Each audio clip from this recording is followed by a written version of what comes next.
see the world through other people's eyes. Now, empathy is a quality of character that can change the world.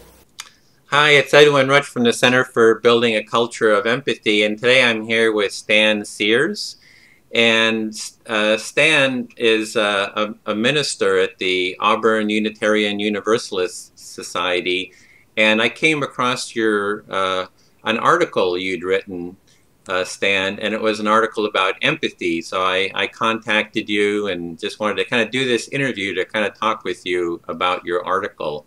Is Sure. there something else you'd like to say by way of introducing yourself, Stan?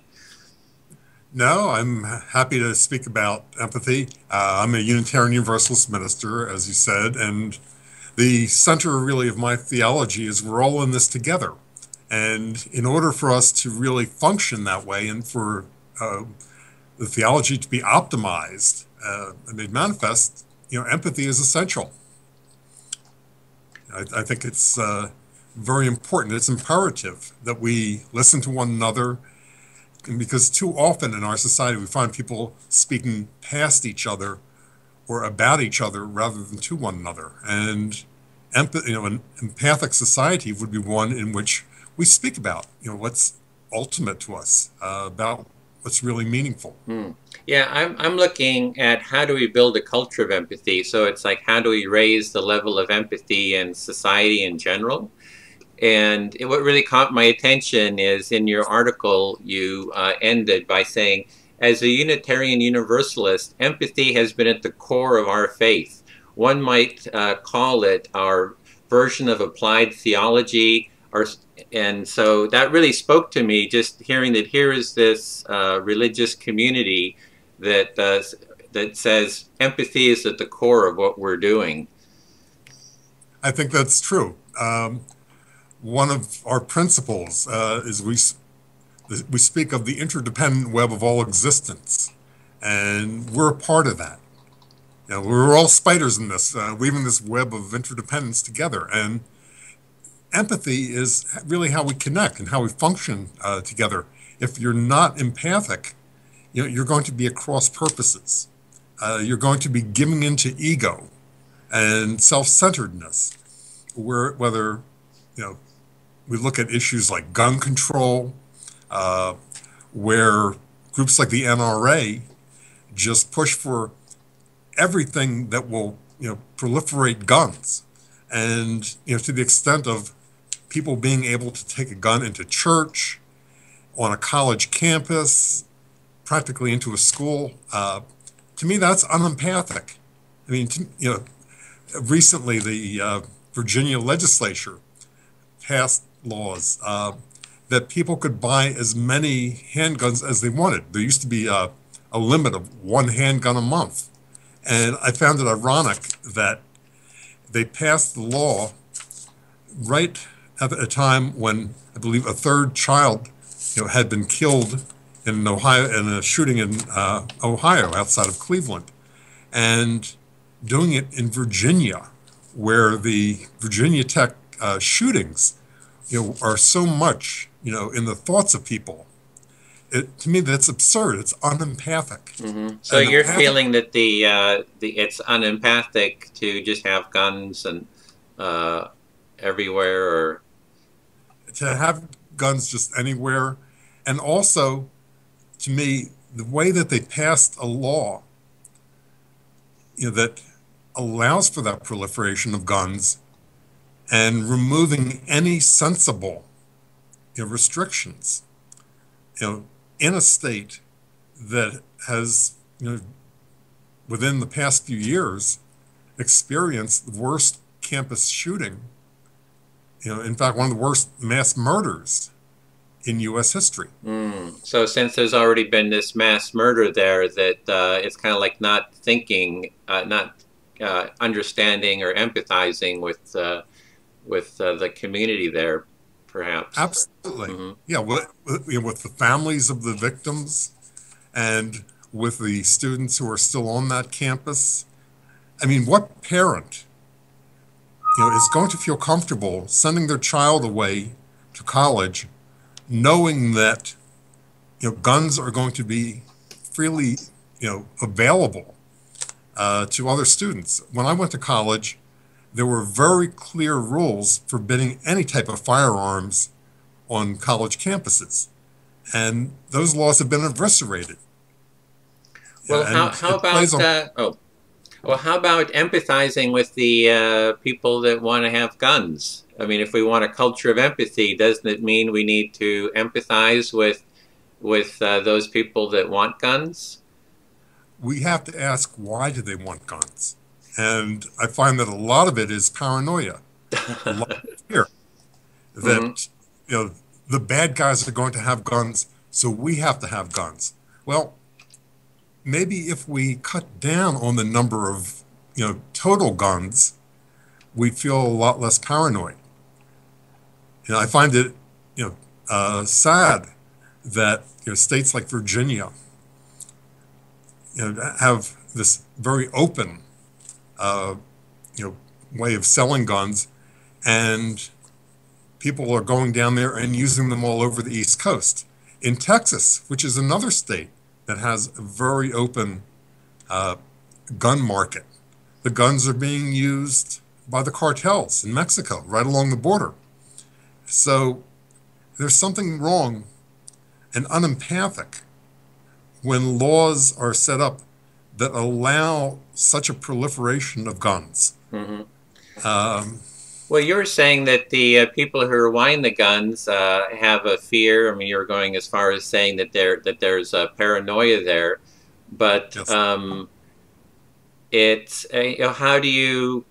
You're kind of like saying here you're feeling fearful, and you want to protect yourself. Security is important to you, and then you're trying to argue with them about why not to do it.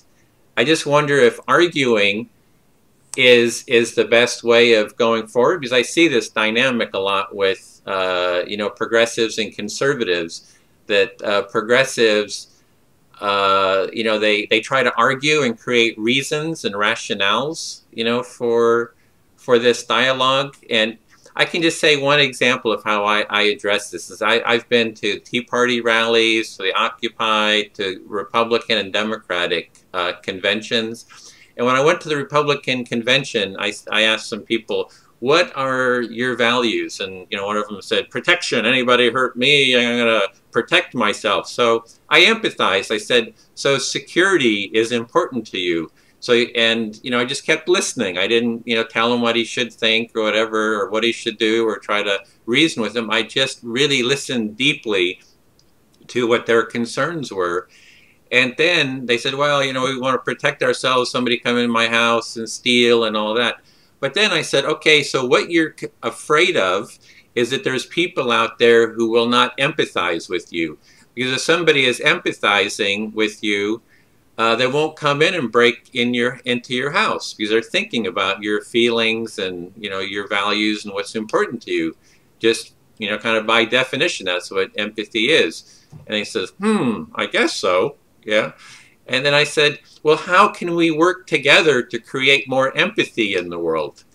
And then it shifted the whole dialogue to working together to address the fear through more empathy, versus a little bit of what I'm seeing you're kind of doing is trying to use reason to, in that sense, like, saying, well, here's what's going to happen, here's what happened, but it's not making like a moral, empathic grounding of the approach. Well, I'm trying to empathize with them and going with their fear. And I'm trying to ameliorate the fear. And, I am using reason, that's true. But I'm also, trying to be empathic and to find, where, the fear is coming from. Why are they so afraid? And I find that part of it goes to issues of ego, selfishness. There's, I would say I'm a reformed libertarian. I went through a stage earlier in my life when I didn't feel as though we needed as many laws, and there are, some areas where we definitely, are over legislated. But, I also, feel as though some of what's going on now is an overreaction. And it's what I'm calling the I, me, mine culture. And I think people are afraid that they might have to give something up. And that's where empathy comes in. Because if you're empathic, you're going to not have that fear about giving something up, because you're going to be able to see, if I understand where other people are coming from, I'm not going to be so afraid.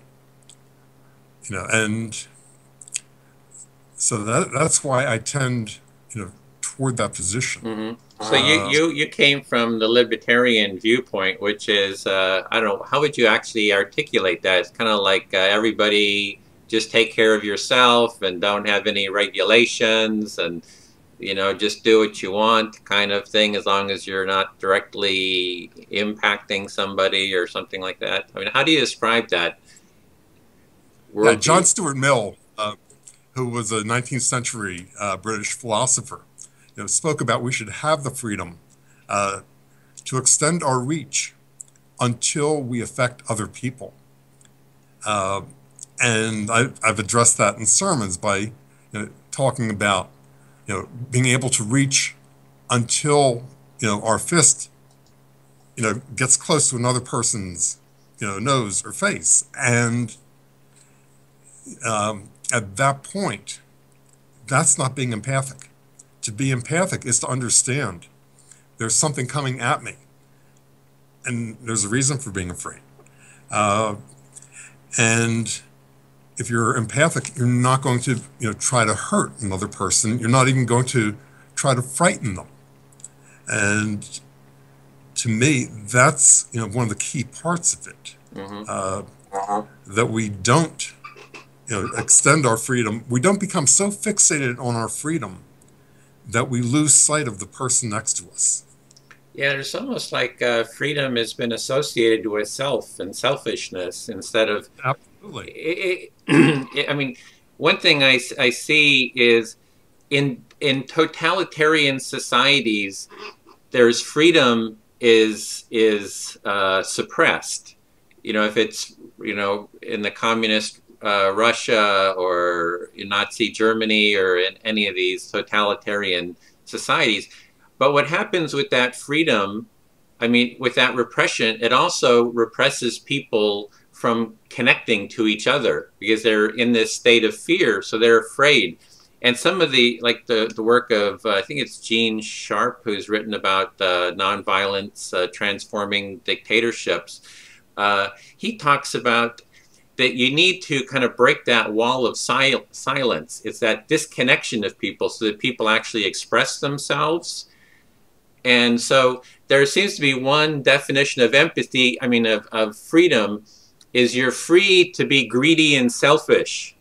And then there's another of you're free to connect with others, which is part of our nature. And it's like that doesn't seem to get articulated, that it's not free to be greedy and selfish. It's free to connect. Absolutely. And to me, it's, I would see empathy as our ability to connect with another person. There have been several descriptions. For me, I think, and I don't want to overuse that term for me, but my understanding, of empathy is that we're able to track another person, like a needle on a record groove, and to the extent that we're staying with them, they're moving along, turning, and we're staying with their experience. I think that's a great I love that metaphor. It's like empathy is like tracking someone like a needle on a record. I haven't heard that. That's great. And thanks. And if the more we're able to do that, the less distortion there's going to be. And, if the record is warped or it's bouncing or there's too much dust on it, the needle is going to be impeded. And we're not going to be able to be as empathic as we would like to be. Yeah, you get all that static and noise and hiss and all the things that kind of impede the high fidelity of the empathic connection. Yeah. It's one of the things I recently did was I had my turntable, an old turntable fixed up, and I pulled out some of my old records. And there's a real difference. There's a liveliness and a warmth that you get with records that you often don't get with compact discs. And I think that's attributed to, the analog versus the digital, form of music or form of communication. And so with the record, it's more empathic. It's going along with, the needle's going along with the other person's experience. Whereas when you do it digitally, you're sampling. You're not directly experiencing. Mm-hmm. Well, maybe we could go over your article kind of step by step, Sure. and maybe start with how did you come about writing that article in the first place? What was the impetus to kind of get started to articulate those ideas and insights? Well, I was watching what was going on in the news, and there's several things. One, as I mentioned before, was the Virginia legislature with the gun laws. Another, being the argument over reproductive rights. And, to me, what it was very striking was that it was only after Jon Stewart and Colbert, essentially late night comedy television, parodying the news, went after the Virginia ultrasound law, which would put probes inside of a woman's vagina, if she wanted to have an abortion. And that was just so unempathic. To subject a woman to that. And then when the contraception came before, there was a House committee meeting on it, and I believe it was like 6 or 8 men, no women were allowed or brought to testify. When one woman, a Georgetown law student, did, she was lampooned by Rush Limbaugh, and an absolutely unempathic remark, calling her a slut and wanting to watch her have sex. I mean, how stupid, how unempathic. I mean, what person would say, I want to watch another person having sex? If you're going to have your birth control, then I have a right to watch that. That's stupid. That's not empathic. And, sometimes we have to step back and look at, the things that we say and just pause for a moment. And is that empathic? What if I were a woman? Would I want some, person making a crude remark about me? If I, want to have birth control available, should I be subjected to harassment? If I am a woman and the contraception did not work for some reason, should I be subjected and treated almost like a criminal? I mean, to me, it's totally unempathic to have these laws, that are A, invasive, B, demeaning to women. And the fact that so often it's men who are putting these laws out there, is, it's unempathic. Mm-hmm. There, So it sounds like it was a bit of outrage, like you're just seeing these laws and these attitudes, and it was like you just felt outraged because you were kind of empathizing with, well, how are the women feeling and others, and so you said this is outrageous. I mean, I'm putting the word yeah, outrageous out there, but that's kind of it is ageist. and then you said I have to write something about this, or Yeah, I just felt like, I had to write this. I write a monthly column for the paper, and I usually pick something that's keeping me awake at night. If I'm, as I tell my congregation, if I've got insomnia, you're going to hear about it in, sermons and in ministers' columns or articles. So, to me, empathy was right at the core of it. Similarly, another event that was taking place was watching, the news about what's going on in Syria. And only a totally unempathic regime as Bashar al-Assad's, would be, bombing, homes where there are children and terrifying women, going after, often defenseless people. And, again, we mentioned the Nazis very briefly, in passing before. But you think of the Holocaust, and that's got to be something that has been created and carried out by unempathic people. I mean, to put people into a gas chamber is one of the most unempathic, you have to be absolutely unempathic to do that. Either that or scared for your own life. And basically scared out of empathy. mm-hmm. So the fear is kind of suppressing, maybe something that suppresses the empathy in some way, or Yeah, well, in your article, you'd started off by saying, there's the song, "What the world needs now is love, sweet love," and you had kind of wanted to turn that around to, what the world needs now is empathy, and that's one thing there's just too little of. So, would you like to just go through your article a little bit, just what you had covered there? sure. I mean, you started off with the song. Yeah. And then, and I raised the issue, of, Syria and watching it and, watching the news and, to show how that's happening. And then I also spoke about, some of the legislative issues, and particularly in Virginia.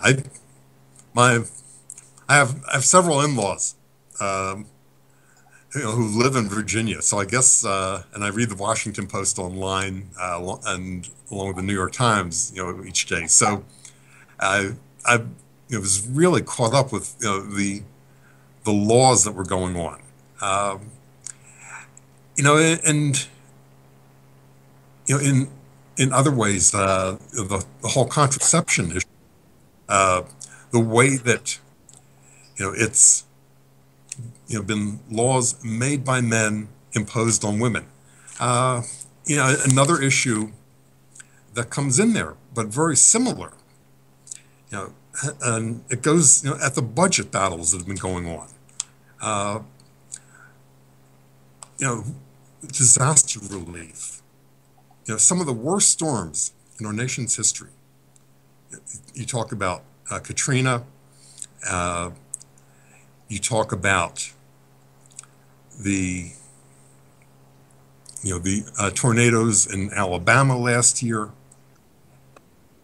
and you have to feel with what's going on with the people down there who are being victimized by that.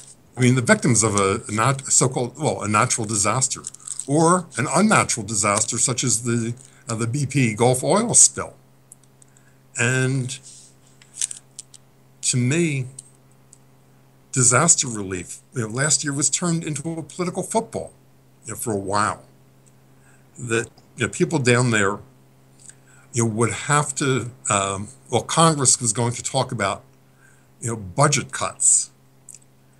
And in order for the people to have, aid, there would have to be cuts in things like Medicaid or other social services that help the poor. Well, there are the natural disasters, the people who are victimized by tornadoes, floods, and oil spills. But there are also people who are victimized by our economic system. And I think of the long-term unemployed, the long-term underemployed, people who are struggling for jobs. And so it sounds like you're seeing just a lot of situations where there's a lack of empathy within society. Yeah, and it seems to be a whole list. It's like the list keeps getting longer and longer here. And you're kind of like saying, hey, we need more empathy within society, which is very similar to what I'm saying. I'm kind of saying we need to raise the empathy level within society. And you mentioned a poem by William Blake that you felt that captures kind of the essence of empathy. Would you want to say a little something about that? It's from his Songs of Innocence and Experience. And the life of the Songs of Innocence are ones in which Blake goes into the mind of a child who's being suckled, coddled, cared for. The Songs of Experience are ones where children are placed in terrifying situations, sent off to workhouses in Dickensian England, and essentially chewed up by the Industrial Revolution. And you look at 18th and 19th century Britain and factories there and later in the United States, and then you look at today where jobs have been sent overseas because labor is cheaper. Not because the quality is any better, but because the labor is cheaper. Without any empathy, for the working people, here who have relied on jobs for generations. Sure, Thomas Friedman, the New York Times columnist, has a point that we're all going to have to adapt, to this changing world. And flatter, hotter, and more heavily populated, I believe he says. And but then we have to empathize with the people who are, working in, say, the Foxconn, factories, building, our iPhones, our iPads, and how are we, or what does it say about us as a society that we have absolutely no care, concern, or awareness, and we don't even want to become aware in many cases of the conditions under which our toys are being created, they're being manufactured. So, to empathize not just with people, here in the United States or in Canada, but also with the working people in China. I mean, they might be rousted out of bed in the middle of the night because the parts have come in for them to go to work on an assembly line. To me, that's dehumanizing, and only, an unempathic, society would not want to become aware of that. Mm-hmm. Well, it sounds like you're wanting to build a culture of empathy as well. Sounds like we're real on the same page here. It's global. Yeah. So I guess the question then becomes is, we're really, we want to create more empathy in the world, right? It's like, how do we raise it? It's relating, here on the screen is me and you. How do we create more empathic connection? How do we create it with that in society? So have you kind of looked at, you've really laid out a lot of the problems that are out there, and I thoroughly agree with all that lack of empathy, and that we can definitely, there's a lot lot of room to grow the level. And how do we go about doing that? What do we do to raise that level of empathy in society? What are some real hands-on, tangible kind of things that we can do? First of all, we need to start talking to each other rather than talking about each other. And we need to be aware of, okay, not just where are things made, but under what conditions. And the more we learn about that, I think that most people are inherently good. And most people are inherently empathic. But so much of society has beaten down the empathy under the guise of I, me, mine, cheaper, faster. And we don't, it's easy, particularly during times when the economy is tough, for people to actually think about, okay, when I'm consciously buying, I'm thinking about, how is this made? Why is it so cheap? And we, but so often, because, we're all trying to make ends meet, except for the, the millionaires and billionaires. So, and maybe they're trying in their own way, on a different level. But most of us, if we were more conscious, and that's why I'm saying to just take a moment to think, and to become a more conscious, shopper, consumer, and a more conscious and empathic, legislator. Well, if I could just reflect here what I'm hearing. So far, I've heard create a dialogue. Like, how do we build a culture of empathy? And there's kind of two ways. One is like what I'm trying to do here. That's one of the main parts of this dialogue that I'm having with you. And for doing our panel discussions is to create a dialogue about empathy and kind of raise it in awareness. Like if we just keep talking about it, engage more people, and just what you're doing, you're just repeating it, and you just, create that conversation about empathy. How do we raise empathy? Why is it important? So it's like this overall just dialogue, creating a dialogue. The second thing I was hearing about building a culture of empathy is start to think about how your actions affect the level of empathy within society. So you're looking at what you're buying, kind of what your actions are within society and how those actions raise or lower the level of empathy. Would that be accurate? That's true. And the more people hear the word empathy, whether it's from religious pulpits or in the media, the more that people hear that word, then the more they'll think about it, and the more they'll speak about it, and the more it'll become ingrained in their way of being. I mean, that's why I just, I try to proliferate it. Try to spread, the idea of empathy, to bring it to conscience, bring it to consciousness, rather than, having it as, I don't want empathy to be a mystery word on a college board exam. I want empathy to be a word that's in our daily conversation, so that we're very conscious of it, and it's not something that we have to really think about. Oh, what is empathy? Yeah. Gee, what's that word mean? So we really need like a definition as well. Like you really have a sense of what empathy means. If we want a culture of empathy, we better have a clarity about what empathy even means, like what the term means in terms of a definition. Yeah, and all of us need to think about it. And to think about, what does it mean for me to be an empathic person? How can I be empathic with my spouse, with my children, with the people I work with my neighbors? There's and empathy is actually something that you find in nearly all of our scriptures. All of our religious scriptures have something, an imperative, to be empathic.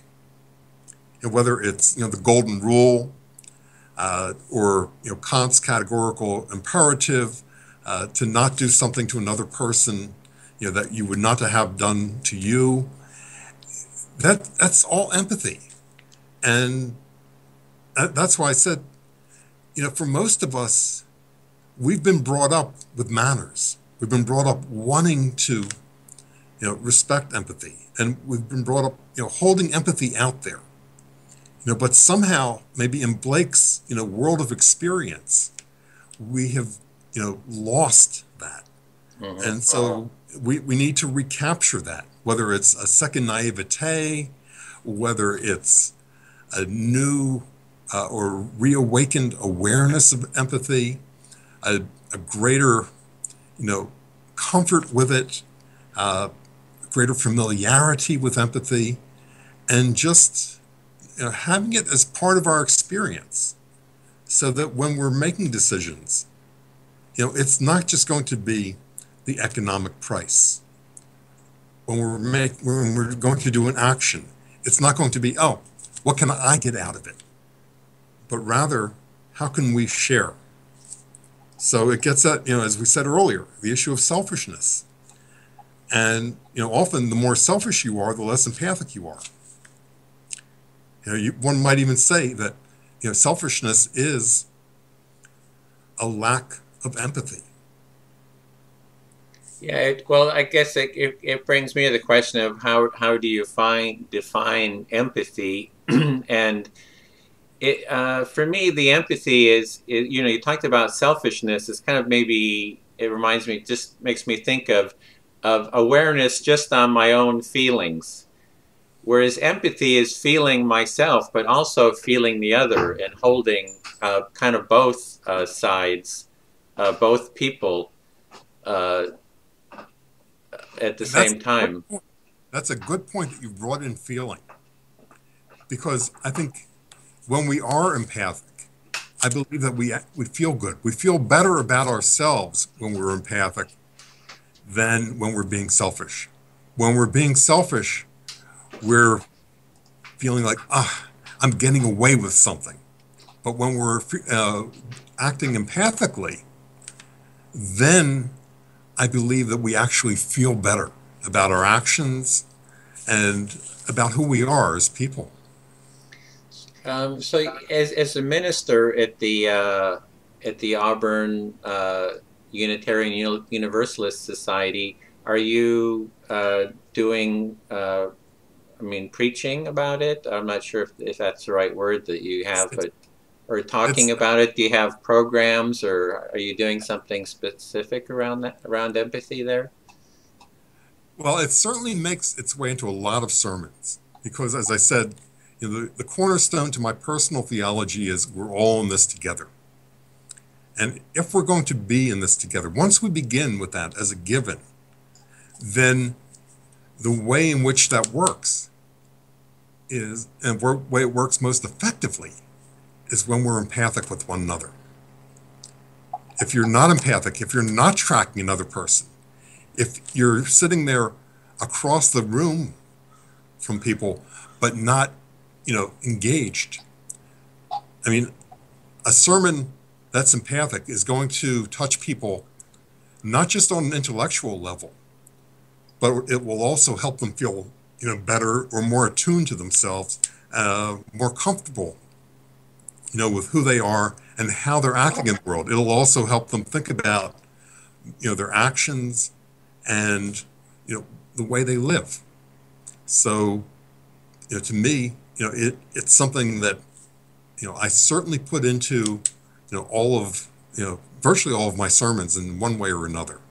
And, I probably bring it into, adult education classes, by, raising a question.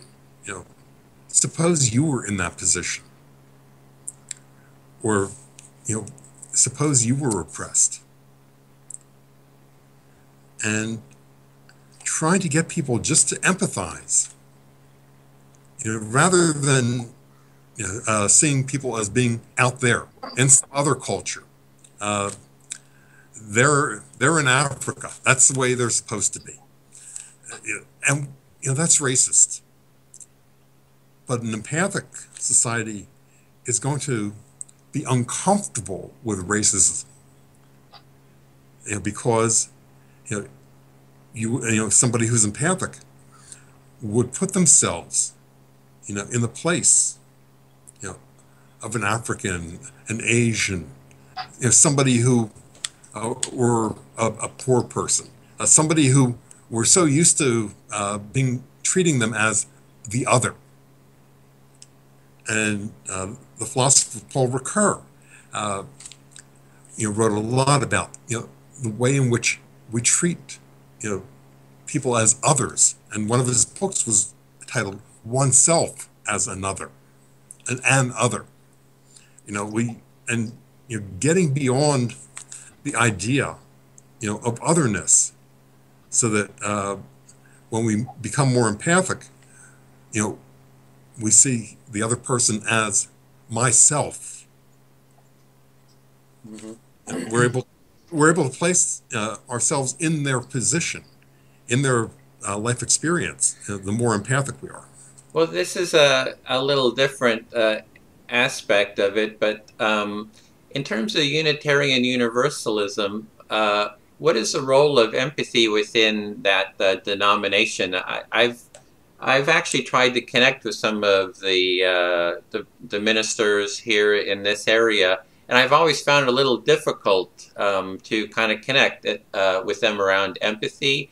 The UU Church, it has a set of, I think it's like 8 principles, and they don't, I haven't seen really empathy be really articulated, as kind of like one of as a core value. I'm really excited to talk to you, because you've kind of really brought empathy as kind of like this core value, which I just see, I kind of agree with that and see it, and that's my experience as well. So I'm just wondering about the UU Church in general, about, how does empathy relate?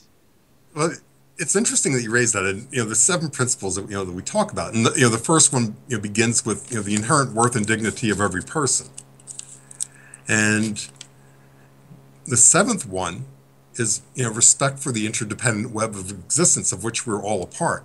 So I see them in a way as almost evolutionary.